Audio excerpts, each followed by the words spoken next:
अस्सलाम वालेकुम दोस्तों, सऊदी अरब लेटेस्ट न्यूज़ के साथ मैं हूं आप लोग का दोस्त टेक्नोलॉजी मास्टर। दोस्तों आज मैं आप लोग के लिए मुख्तसर सा वीडियो बना रहा हूं क्योंकि ये वीडियो में एक ऐसी बात खुशखबरी की है जो कि आप लोग की खुशी की इंतहा नहीं रहेगी। तो दोस्तों बात क्या है इस वीडियो में आप लोग को बताऊँगा, ये वीडियो लास्ट तक देखिए। और अगर आप लोगों ने अभी तक मेरे चैनल को सब्सक्राइब नहीं किया तो आप लोगों से गुजारिश है मेरे चैनल को सब्सक्राइब कीजिएगा, क्योंकि हम आप लोग के लिए मालूमाती और अच्छी अच्छी वीडियो अपलोड करते हैं। तो दोस्तों बात क्या है, बात यह है कि सऊदी अरब हुकूमत बहुत जल्द ऐलान करने वाली है कि कफील का सिस्टम हुकूमत ख़त्म करने वाले है और कफील का सिस्टम सारा हुकूमत के पास चला जाएगा। हुकूमत आपकी कफील होगी, ये काम आपका कफील नया नहीं कराएगा, हुकूमत ही नया कराएगा।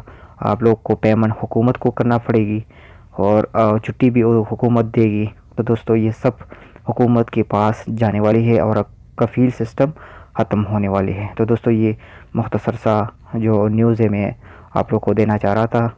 ये न्यूज़ अगर आप लोग को पसंद आई तो इसको लाइक कीजिएगा, शेयर कीजिएगा, ज़्यादा से ज़्यादा शेयर कीजिएगा ताकि लोगों को पता चले तो और लोग कफ़ाला और अपने कफ़ील को पैसे ना दे।